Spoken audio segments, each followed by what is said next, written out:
Hello students, मैं doctor Indu Kumari, department of psychology, NLS college, Jaitpur, Daudpur, from JP university Chhapra. आज मैं UG part 2 के students के लिए पेपर 4 में सोशल साइकोलॉजी के अंतर्गत सामाजिक व्यवहार के स्वरूप एवं उसके विश्लेषण के स्तर के बारे में चर्चा करूंगी। आज का हमारा टॉपिक है social behaviour, nature and level of analysis. जैसा कि हम सभी जानते हैं कि समाज मनोविज्ञान सामाजिक परिस्थिति में व्यक्ति के व्यवहार का अध्ययन करने वाला विज्ञान है। ऐसे व्यवहार जो सामाजिक परिस्थिति में किए जाते हैं, वैसे व्यवहारों को हम सामाजिक व्यवहार कहते हैं या कहा जाता है। समाज व्यवहार या सामाजिक व्यवहार से तात्पर्य व्यक्ति के भाव, फीलिंग्स, क्रिया, एक्शन एंड चिंतन, थिंकिंग आदि से होता है। समाज मनोवैज्ञानिक समाज व्यवहार या सामाजिक व्यवहार, समाज व्यवहार या सामाजिक व्यवहार एक ही चीज़ होता है। सामाजिक व्यवहार के स्वरूप तथा कारणों के अध्ययन पर बल डालते हैं। इतना ही नहीं, वे व्यक्ति के सामाजिक व्यवहारों का विश्लेषण भी इन्हीं कारकों के रूप में विभिन्न स्तरों पर करते हैं। सामाजिक व्यवहार के विश्लेषण के ऐसे स्तर को निम्नलिखित 5 भागों में बांटा गया है, जिनकी चर्चा हम आज करेंगे। पहला है अन्य लोगों की विशेषताएं एवं व्यवहार। सामाजिक व्यवहार दूसरों की विशेषताओं से काफ़ी अधिक प्रभावित होता है। शायद यही कारण है कि समाज मनोवैज्ञानिकों द्वारा इसे सामाजिक व्यवहार की उत्पत्ति के विश्लेषण का एक मुख्य इकाई या आधार माना जाता है। व्यक्ति अन्य व्यक्तियों की विशेषता के अनुरूप अपने व्यवहार में परिवर्तन करता रहता है या परिवर्तन करता पाया जाता है। जैसे हम लोग किसी आकर्षक व्यक्तित्व वाले व्यक्ति के प्रति एक ढंग से तथा अनाकर्षक व्यक्तित्व वाले व्यक्ति के प्रति दूसरे ढंग से व्यवहार करते हैं। उसी तरह से जो लोग अच्छे एवं उत्तम पोशाक पहनते हैं, उनके प्रति हमारी प्रतिक्रिया या व्यवहार उस व्यक्ति से भिन्न होती है जो उत्तम पोशाक नहीं पहनते होते हैं या गंदे पोशाक पहनते हैं। उसी तरह से दूसरे व्यक्ति के यौन, उम्र, बोलने का ढंग या शैली आदि को ध्यान में रखकर ही हम अनुक्रिया करते हैं। व्यक्ति का व्यवहार दूसरे के व्यवहार से भी प्रभावित होता है।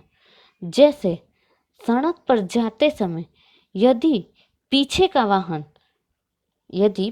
वाहन चालक आपके वाहन से बिना आपसे इजाज़त लिए तेजी से आपके वाहन के बिल्कुल नज़दीक से आगे निकल लेता है, तो उसके उस व्यवहार से आपका चिंतन आदि एक विशेष ढंग का होता है।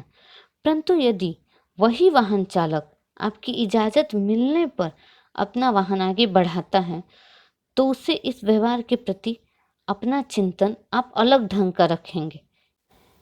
इन उदाहरणों से स्पष्ट है कि सामाजिक व्यवहार की उत्पत्ति का विश्लेषण दूसरे लोगों की विशेषताओं एवं व्यवहारों की इकाइयों के रूप में उत्तम ढंग से किया जाता है। दूसरा पॉइंट है सामाजिक संज्ञान।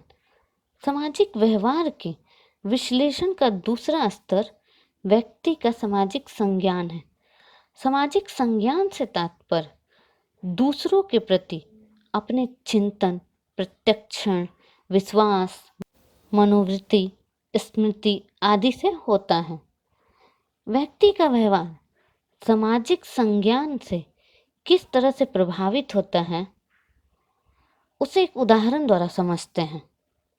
मान लेते हैं कि कोई व्यक्ति किसी अन्य व्यक्ति के साथ दूरभाष से बातचीत कर रहा है। बातचीत करते करते अचानक लाइन बंद हो जाती है। ऐसी स्थिति में वह व्यक्ति किस तरह से प्रतिक्रिया करेगा? वह बहुत हद तक इस बात पर निर्भर करता है कि वह इस घटना की व्याख्या किस तरह से करता है। यदि वह यह समझता है कि किसी यांत्रिक दोष के कारण ऐसा हुआ, तो वह एक ढंग से व्यवहार करेगा। परंतु यदि वह यह समझता है कि दूसरे तरफ के व्यक्ति ने जानबूझकर लाइन काट दिया, तो वैसी परिस्थिति में उसकी प्रतिक्रिया दूसरे ढंग की होगी। यह एक सामाजिक संज्ञान का उदाहरण हो सकता है, और इस उदाहरण से स्पष्ट है कि सामाजिक संज्ञान से भी सामाजिक व्यवहार की उत्पत्ति का विश्लेषण प्रभावित होता है। तीसरा पॉइंट है सामाजिक व्यवहार की उत्पत्ति का विश्लेषण पर्यावरणीय कारकों द्वारा भी प्रभावित होता है। अपने अनुभव से यह स्पष्ट है कि अत्यधिक गर्म दिनों में तथा अत्यधिक ठंड दिनों में हमारा व्यवहार उन दिनों से भिन्न होता है जिसमें साधारण गर्मी या साधारण सर्दी पड़ती है।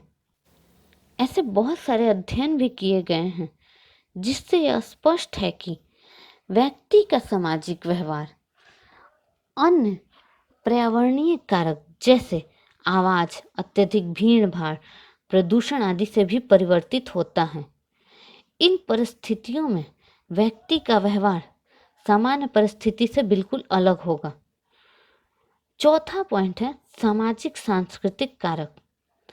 व्यक्ति का सामाजिक व्यवहार की उत्पत्ति का विश्लेषण का एक स्तर यह भी है सामाजिक सांस्कृतिक कारक भी।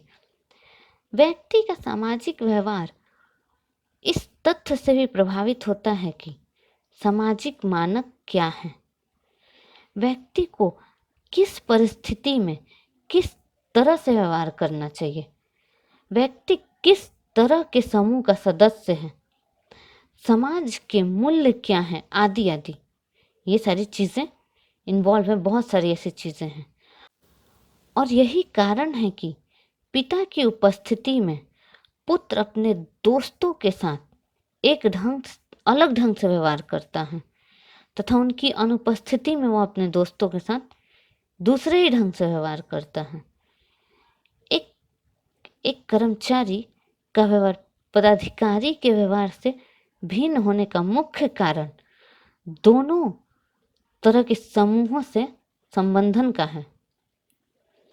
स्पष्ट है कि सामाजिक व्यवहार की उत्पत्ति के विश्लेषण का एक प्रमुख स्तर सामाजिक सांस्कृतिक कारक भी है। हमारा पांचवा और लास्ट पॉइंट है जैविक कारक। सामाजिक व्यवहार की उत्पत्ति के विश्लेषण का एक अन्य प्रमुख स्तर जैविक कारक को माना गया। व्यक्ति का सामाजिक व्यवहार इस तथ्य से भी प्रभावित होता है कि व्यक्ति के दैहिक प्रकटन के जन्मजात पहलू क्या है, व्यक्ति में किस तरह की संवेदी क्षमताएं हैं, उसमें ज्ञानात्मक मूल्यांकन की क्षमता कितनी है, इत्यादि। किसी व्यक्ति में सामाजिक सूचनाओं को विश्लेषण करने की क्षमता बहुत अधिक होती है, तो किसी व्यक्ति में ऐसी सूचनाओं को विश्लेषण करने की क्षमता बहुत कम होती है।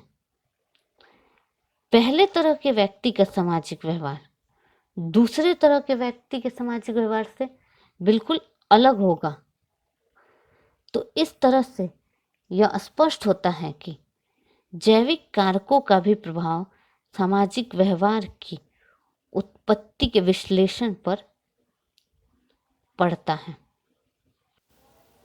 इन सभी पॉइंट्स की चर्चा करने से यह स्पष्ट होता है कि सामाजिक व्यवहार के विश्लेषण के कई स्तर हैं और इन स्तरों की जानकारी होने से सामाजिक व्यवहार के स्वरूप को अच्छी तरह से समझने में मदद मिलती है और इनसे किस तरह से सामाजिक व्यवहार प्रभावित होता है यह भी जानने को मिलता है। आज के लिए इतना ही। धन्यवाद।